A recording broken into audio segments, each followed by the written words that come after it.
AWS, and I will be your moderator for today's webcast.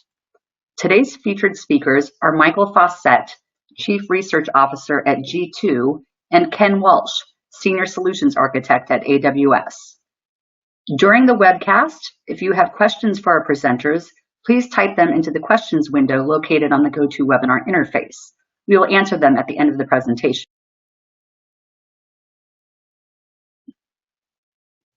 We have some great content for you today. Michael will start things off by talking about a recent study that G2 Research conducted on software usage and spending. He will share what they learned and recommendations for optimizing cloud spend for maximum value. Ken will then discuss cost management best practices for both infrastructure and software licensing savings. He will go over various features of AWS Marketplace that can help to optimize costs. From there, he will dig into relevant solutions that are available in AWS Marketplace and how AWS customers are using those solutions and benefiting from them. And with that, I will hand it over to Michael to get us started. Thanks, Allison. So as Allison mentioned, I'm from G2, and I just wanted to give you a quick overview of what G2 is in case you haven't heard of us. But it's a site where businesses go to research software, and we collect reviews on many different software products, over 100,000 products on the site. And we take the data that we collect from that, and it's like a survey, really. and the research team takes that and some other data and then produces tools that help companies make better software buying technology selection decisions. So earlier this year, when the crisis started to play out, we started to look at some of the trends that were emerging around what companies were doing to respond to the actual shift, and it was a dramatic shift from our normal, or maybe that's the old normal way of offices and travel and interaction in a face-to-face way, and moving to this very quickly to this remote situation where all of the employees that had quickly shifted from wherever they were before to a work from home or work remote situation. And so we ran a survey at the end of March just to get an idea of what companies were doing to respond to that, to the crisis. And, some of that was, of course, enabling remote work that perhaps they weren't able to do in the past. And the survey respondents, 676 respondents, were all taken from newly remote workers, so workers that hadn't normally, although they may have had some opportunity to work remotely, they didn't do that on a regular basis. And as you can see, one of the things that we wanted to see was and understand was how much would software spend be affected by the crisis, and we were a little surprised to see that in fact a lot of companies, and overall 47%, but in the enterprise even 54%, thought that their spending for software products was going to increase during the pandemic. And some of that, of course, was remote tools like video conferencing and that sort of thing. But there was actually more to it than that, and this is a significant amount. And then the rest, you can see a large number of them thought that the spend would stay the same. So there are really a small number of businesses that indicated to us that they had plans to decrease their spending because certainly they saw as they shifted into this remote work environment that technology was really, they needed to implement technology that would help enable them to conduct business online and to work together, with their employees to actually, execute their business. So then we asked how many products that they thought they were buying or had bought, and as you can see, over 44% had bought 3 or more products, and in response to the pandemic, and a 5+ had actually bought, or 24% had actually bought 5 or more products to support this shift to remote work. And then one of the things that I think is a little surprising, although I guess if we think of this in the context of of this crisis as an accelerator for changes that were already starting to happen in business. And we had we had talked about digital transformation, or I know some of the analysts call it the fourth industrial revolution. But the idea that businesses had to become more and more digital to compete and survive. So if you think of the crisis as an accelerator and not, as just a separate incident, it really started to see that it accelerates the change that was already in progress. So what we saw, 76% of the people we surveyed actually believed that they were keeping some or all of the new technology that they had added. And in fact, 32% said that they planned to keep all of the processes and the technology that they had put in place in response to the pandemic, or to enable the remote work and remote business delivery. And that, I think, surprised a lot of people, but I think it's a really good indication, a strong indication that, in fact, this does signify a big shift in the way that businesses operated, and the fact that this idea of digital transformation has been significantly accelerated by the crisis itself. And this is actually not all that different from what we saw in the 2008 financial crisis and, SaaS or cloud. Before that, certainly SaaS or cloud was used, but it was much more of a departmental kind of a solution. And after, or during and after the crisis, when capital expenses dried up and companies had to use cloud software, SaaS software, because they only had operating capital to buy that technology to help them compete. As we came out of it, a lot of companies that had indicated they would shift back simply didn't, because they found that, in fact, consuming software in the cloud was much better for them, much more cost efficient, and pay for use, and a lot of things that really added a large amount of value. Plus, of course, was the latest technology. And I think you're going to see that same parallel with the crisis that we have today. That, in fact, this will be a change, and we'll come out of this in a new way, or new normal.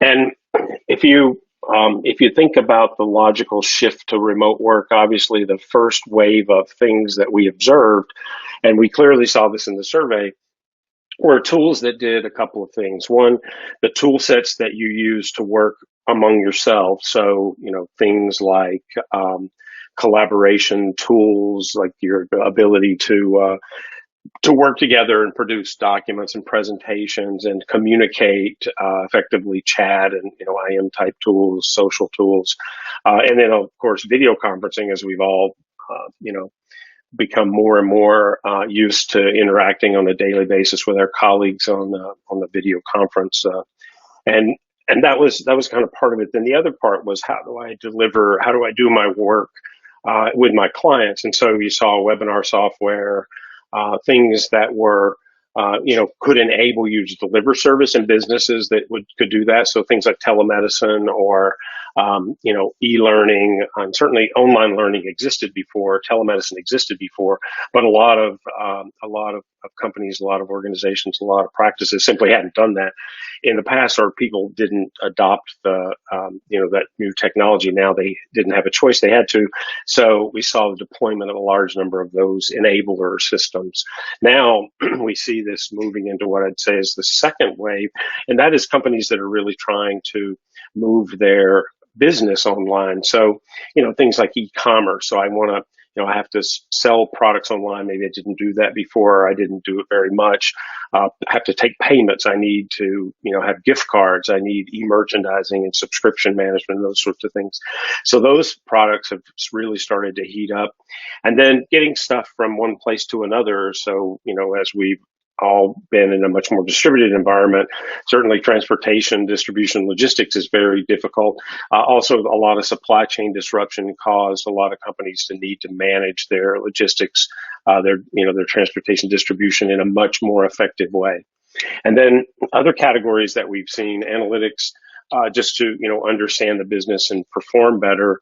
But maybe the the most important one, when you think about the distributed workforce, you distributed the surface area of all of the people, and the ability to maintain security became much more difficult. So now we start to see single sign-on, endpoint protection, zero trust, multi-factor authentication, those kinds of security technologies that really can help you secure that distributed workforce and the data that you have in a much more effective way. And of course, as I said, cloud being mainstream and cloud really being the way that we consume new technology, it really is cloud everything now. I mean, it's just the way that we buy these new tools. So then the second set of data that I want to show you is from a product that we have called G2 Track. And G2 Track is a SaaS spend management tool. So it's a tool that collects data and helps you manage your contracts, your usage, relationships, that sort of thing, in one system, so you can really see how you're utilizing your SaaS products. And so we collect a lot of data from a lot of different companies, and we aggregate that data. And if you look at that data, it still tells an interesting story, I think. This first data point is really simply about SaaS spend as a percentage of overall spend and how it's grown. And you can see, just going back to 2015 through to 2019, so to the end of last year, even before this accelerated spending this year, that SaaS spend as a percentage of overall has gained dramatically over that period of time, and is an upward slope that has obviously accelerated this year.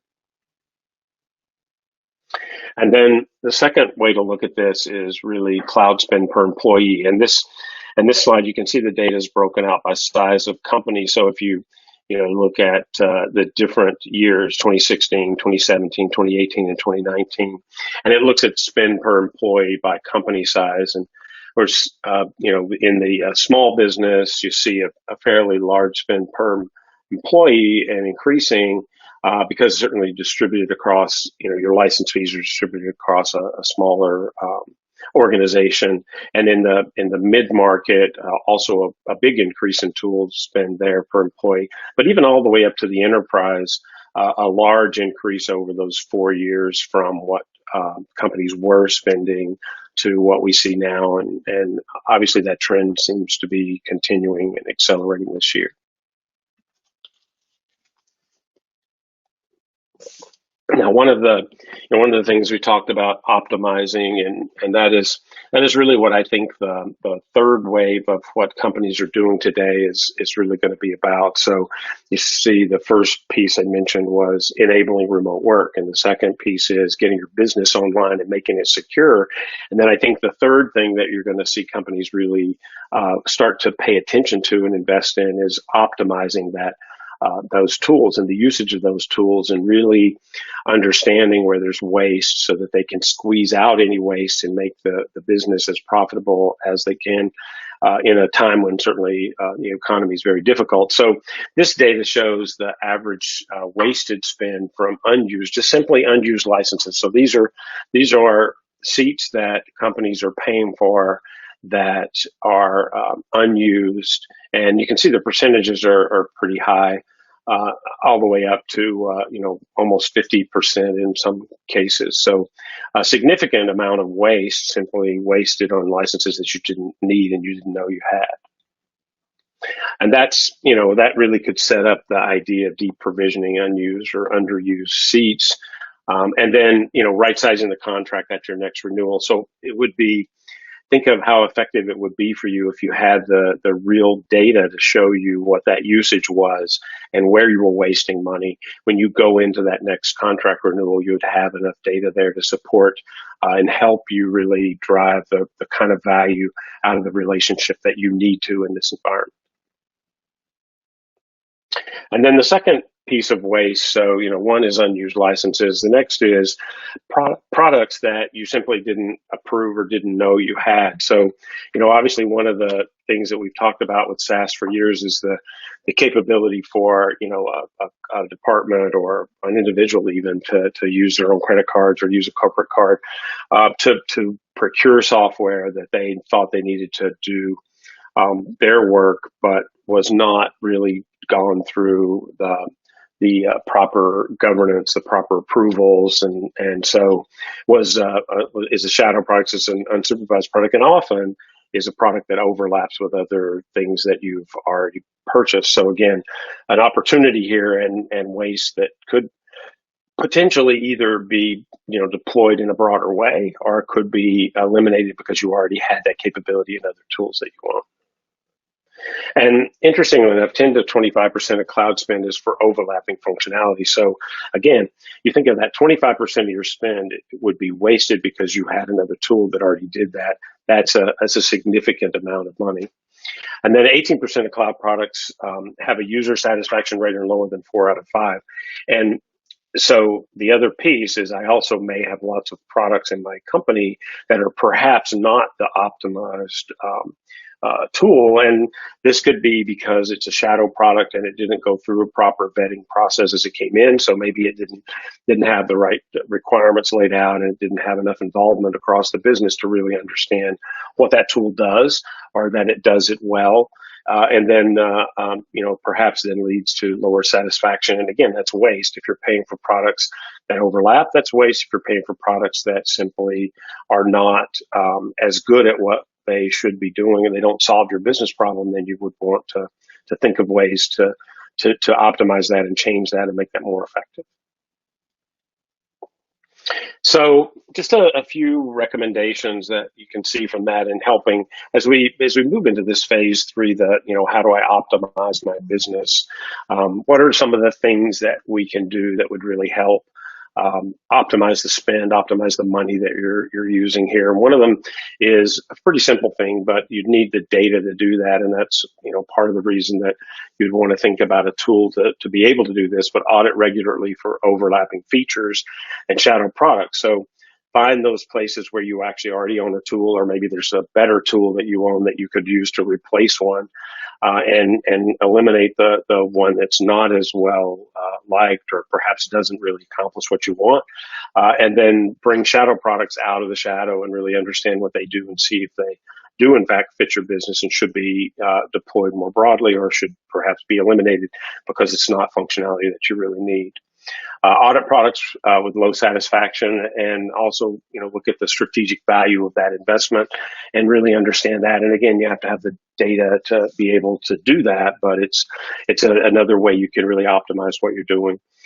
Cancel subscriptions or renegotiate contracts for shadow and overlapping products and for products with low satisfaction or adoption. So if you have the data, take that data into your contract renewals and your negotiations and your discussions, and really help you get to a point where you've optimized that spend very effectively by, eliminating, by renegotiating, by bringing things out of the shadow, by making sure that you have the right tool for the right piece of the business and not overlapping functionality that didn't really solve your problem, or that wasn't, that had low satisfaction or low adoption.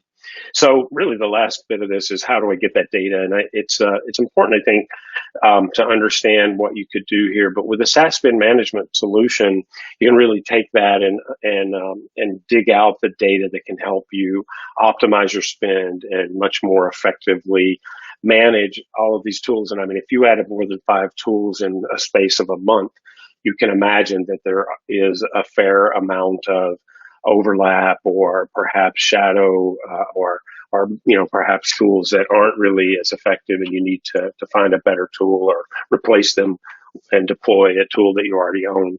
But anyway, none of that you can do really unless you have that detailed data to be able to dig through and really optimize what you're doing in process and in your spending and the tools that you're using to accomplish that. So with that, I'll turn it over to Ken. Thanks, Michael. That was great insight. Today, I'm going to run through features and solutions that can help you lower your IT spend. But first, let's lay down a foundation for cost optimization principles and areas of efficiency that relate to your AWS environment. As you can see, we have laid out design principles to help you adopt the appropriate mental model when optimizing costs for the cloud, ensuring you take advantage of the capabilities for AWS and free yourself from the constraints of traditional approaches. I'm just going to go talk to a couple of the key points. With a consumption model, you only pay for computing resources as you consume them. And you should architect to consume only what you need to meet your business goal. This isn't the traditional data center down the hall. You don't have to pay for power, cooling, CPU if you're not using them. And if you're not measuring your performance and cost, you cannot improve either. That's why measuring overall efficiency is also very important. With proper tagging strategies, you can attribute costs back to business units and product owners so they can better understand and measure ROI. This is important and a crucial point here because it also spreads the accountability out to your developers, architect, and product management teams. If they can see the cost, then you are also inviting them to share in the ownership of the optimization. Many development and enterprise architects have never had to consider the cost of an application with long-running state because that was a capital expense and that was some other departments to deal with. It's time to bring them into the conversation and work as one team.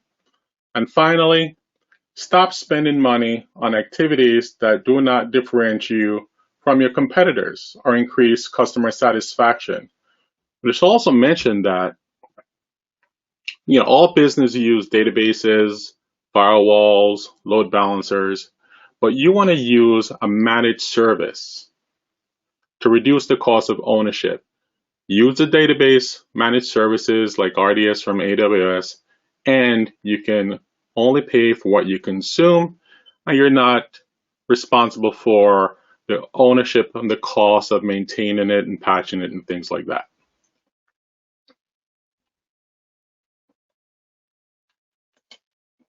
Okay, in a recent report by Spiceworks, they explored how tech budgets are expected to be allocated across different company sizes.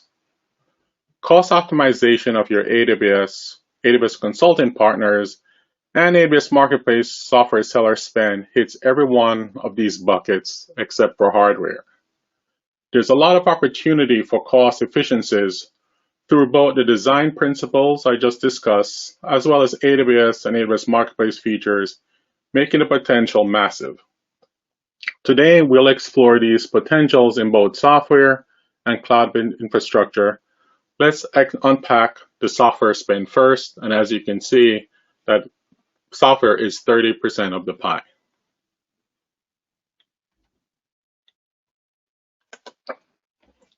Using AWS Marketplace allows you to lower the total cost of ownership of your software sourcing and procurement. AWS Marketplace allows you to reduce the initial resizing on your license spend. You only pay for the license you consume. Just like other cloud resources, you adopt a consumption model for licensing also. Back in Michael's presentation, he showed a graph that showed the cost for unused licenses. This ties back into that. You no longer need to over-provision hardware or license for when you demand peaks for your business. There's also savings and optimization opportunities associated with the way you manage the procurement process around your software.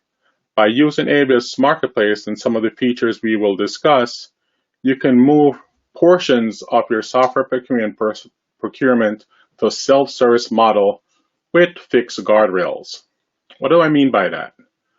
For example, if you may decide that certain parts of your organization should be able to procure software for themselves, provided they only do software that has been pre-approved, has license terms, and do not pass a certain cost threshold. What does this do for your business? This will reduce the burden on your procurement staff and increase the agility for your development teams.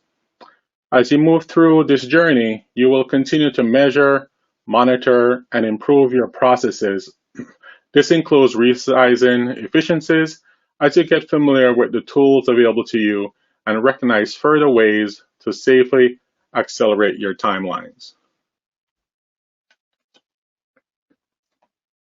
As we discussed, we have many services and features that can help with cost optimization.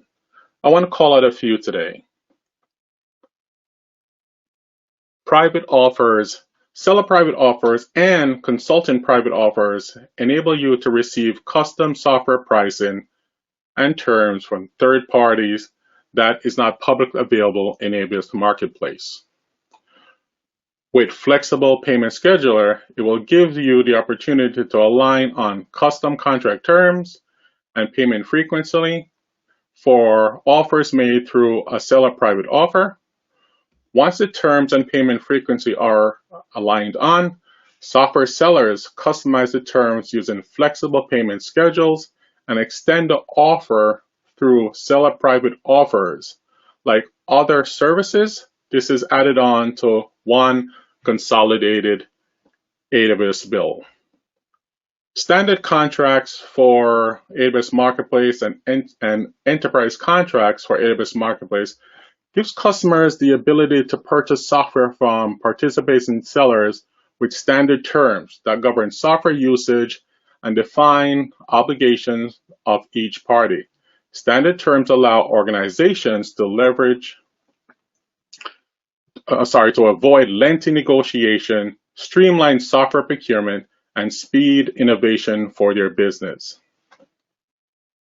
Many enterprises use solutions like Ariba or Coupa in procurement system, and AWS Marketplace offers procurement systems integration, which allows Marketplace to introduce into the procurement tools such as Coupa and Ariba, I was mentioned before, and support agile procurement of third-party software. Organizations can centralize software purchase approvals, workflows through their procurement system of choice, and ensure all purchases align with company's policy, allowing for increased visibility into software, orders, billings, and budgets. Again, using cost allocation tagging will allow you to tag not only AWS AMIs, the different solutions you buy from AWS Marketplace, but you can also tag all of the other infrastructure that supports your applications for your business. Once these are tags, you can then use AWS Budgets and Cost Explorer to customize budgets, create alerts, and understand your AWS expenditure trends. You can also use Cost Explorer to do special reporting, leveraging the tags and show how different business units are using cloud resources.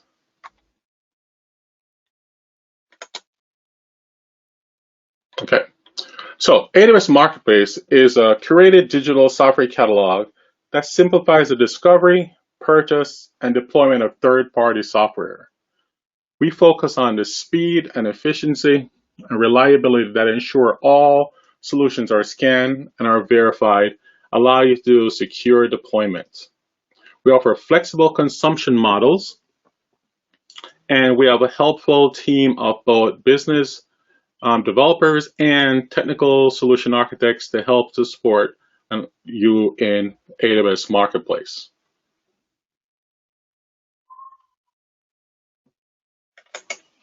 Okay, let's dig down a little bit in private offers. So customers can simplify their transactions with custom terms and pricing through two types of private offers: seller private offers and consultant private offers. Private offers facilitate negotiation between buyers and sellers or consultant partners, allowing both parties to align on transaction terms and build long-term relationships.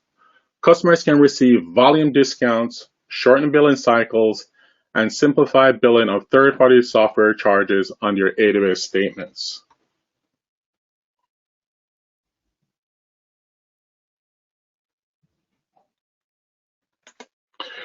If we dig down into the workflow of a private offer, we'll see that the private offer process is the same process for purchase any software through AWS Marketplace. Customers and vendors determine a final pricing and contracts for their private offers, and you can get help with that and coordinate that with your AWS rep. Vendors then send a private link to the buyer and the link to a specified AWS Marketplace offer created on the agreed terms before. Customer then log into Marketplace, review the offer, review the terms, and then select subscribe to complete the software purchase. And again, all of the licensing and costs go on one consolidated AWS bill.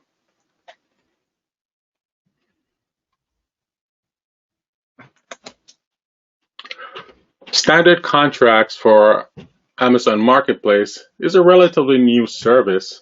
Standard contracts for AWS Marketplace is available to all Marketplace customers and offers a well-balanced, scalable terms that addresses the basic requirements of buyers and sellers. AWS Marketplace customers can subscribe to and immediately deploy software under the terms of standard contracts for AWS Marketplace. This increases the agility and helps the development teams respond to the business faster.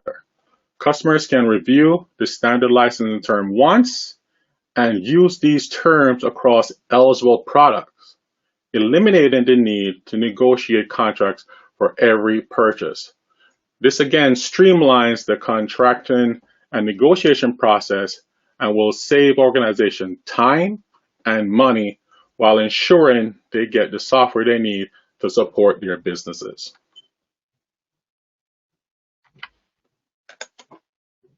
Okay, so we've covered quite a few ways of save money on software through AWS Marketplace features. But what about cloud-based services or cloud-based infrastructure as a service? There are some great options through AWS services such as AWS Cost Explorer, AWS Budgets. There are also several sellers in Marketplace that offer solutions to optimize costs within your AWS footprint, such as Spot.io. Let's dig a little bit into Spot.io and talk about them. So customers can use Spot.io to boost the efficiency of their cloud deployment, to reduce costs up to 90% by automatically deploying the optimal blend of Spot, Reserve, and on-demand compute instances for auto-scaling applications while ensuring performance, scalability, and availability. If you're using containers, Spot.io can enhance its efficiency. Its intelligent container-driven auto-scaling and resource optimization can simplify infrastructure management for Amazon Elastic Compute Container Service, Amazon Elastic Kubernetes Service, or your own Kubernetes deployment. Finally, you can maximize the value of reserve instances and saving plans with lifecycle management powered by advanced analytics and machine learning that understands, predicts, and automates the utilization of your commitment purchase and delivers optimized buying and selling reserve instances in your AWS Marketplace.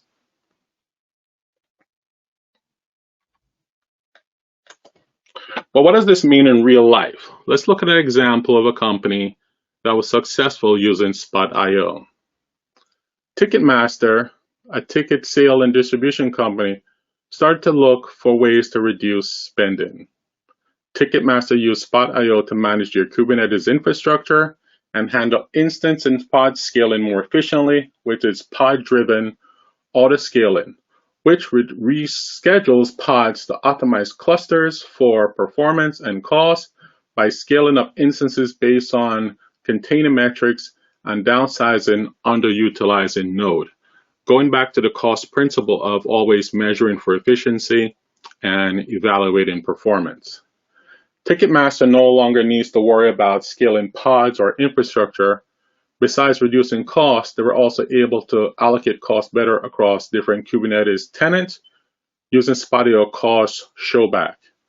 In less than a year, they were able to using it in production and reduce operating costs by over 60%. It's also mentioned that Ticketmaster used HashiCorp's Terraform to deploy code in their development, test, and production environment. With Spot.io's support for Terraform via the Spot.io provider, Ticketmaster did not have to make any changes to their workflow and was able to deploy their app using the same process they had before. Now they have added benefits of running their workloads with no downtime and managed SLAs. Let's talk about another customer, Drift. Drift is a leading conversation marketing platform that has experienced immense growth and customer engagement over the last several years. As they continue to add features, onboard customers, they saw increased utilization. They knew they needed to optimize their AWS costs in order to maintain healthy margins. However, they lack the visibility into how costs align with their product features, making it challenging to identify areas for optimization, make cost-informed product strategy decision, or enable engineers to be aware of the cost of the products they built, going back to the principles of cost allocation measuring and performance measuring. But using Cloud Zero, Cloud Zero helped Drift to map cost to product and features without a manual tagging effort. Also helped them identify a costly but highly differentiated product feature that was turned on for all customers, including free customers, and it helped them to reduce the cost to run the feature by 80%. They also improved their ability to innovate quickly and efficiently by providing immediate cost feedback to engineering teams. Using Cloud Zero, Drift reduced overall AWS spend by over $100,000 per month.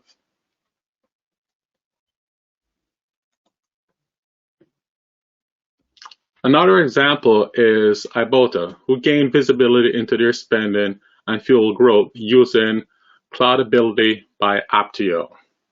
Ibotta is a mobile technology company that lets consumers earn cash back from over 1,400 partners in-store and mobile purchases via a smartphone app. Since day one, back in 2011, they've been all in on AWS. As business grew, however, it became apparent that tracking Amazon EC2 compute and Amazon S3 storage spending on a spreadsheet was not an effective way to manage their resource utilization. Ibotta chose Apptio's Cloudability to develop an automated AWS cost visibility and optimization process, which gave them fast, comprehensive reporting and analysis across all of their accounts on one single dashboard within Cloudability's user interface. With better visibility into spending, Ibotta increases the coverage of EC2 reserve instance from 40% to 60% and added reserve capacity on DynamoDB. These actions alone saved them more than $1 million. By partnering with Cloudability and AWS, Ibotta was able to save quite a bit of money, but more importantly, they are better able to continue to invest smartly in their AWS infrastructure and reach more customers and grow their business faster. Okay. The last customer example we'll look at is Intuit, the company behind brands such as TurboTax and QuickBooks. They had been challenged with collecting and aligning AWS data across all business functions. Intuit is able to benefit from CloudSell's recommendation engine, enabling the company to easily select and purchase reserved instances, the largest saving lever within AWS. Further, with CloudHealth's automated process, Intuit is able to purchase RIs every week versus 1 to 2 per month, and purchases can be done in minutes.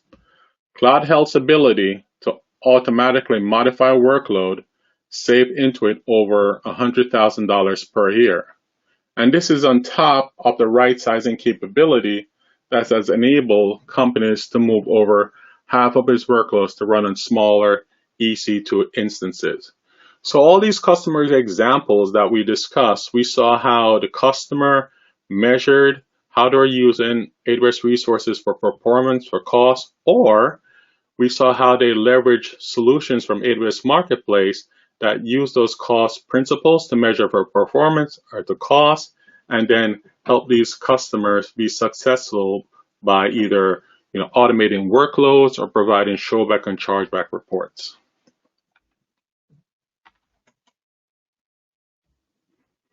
So why AWS Marketplace? So as we discussed earlier, AWS Marketplace is a digital software catalog that has essentially cloudified how to procure and license software.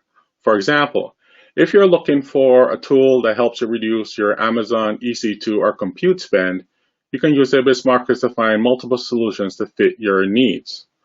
One of the cool things that we're able to do is to enable software to be bought in a more cloud-like way. For example, if you're buying a firewall, you are typically buying a license for a year. But if you are working in an elastic environment where you need to scale up or scale down because of demand, then you need more flexibility.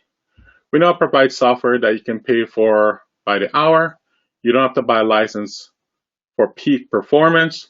For example, you might buy 2 annual licenses, but when you scale up, you're just paying for the hours needed. There is a trade-off in cost, but in general, if you are working with an elastic environment, you should see savings. Last and best, we have a team of solution architects that support AWS Marketplace and products within AWS Marketplace. They can help you ask the right questions and get connected with sellers that can solve your problems. Okay. All right, how can you get started? There are a variety of solutions in AWS Marketplace that could easily integrate into your AWS environment. To help you optimize your AWS spend, on this slide we have listed a few, like Spot, Cloud Zero, Cloud Checker, Cloud Chomp, Cloudability. Spot.io offers, again, EC2 performance with its automatic ability to deploy Spot on demand or work with containers. Additionally, there is a wide variety of pricing options to fit your need. So you can buy through flexible pricing options such as free trial, pay-as-you-go, annual, multi-year, hourly, or monthly. You can even use licenses that you already own with Marketplace Solution through its Bring Your Own License, or you can take advantage of seller private offers or even channel partner private offers. When it comes to deployment, we offer many different options. You can deploy and use solutions for Marketplace as software as a service. You can deploy solutions such as Amazon Machine Images or AMIs. You can even deploy solutions using infrastructure as code such as CloudFormation, and you can also use Amazon Elastic Container Service for containers or Amazon Elastic Kubernetes Services, EKS.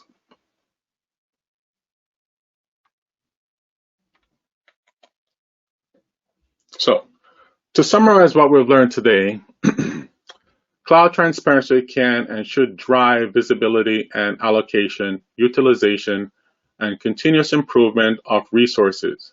So you'll need to focus on the metrics that matter most to your organization. You also want to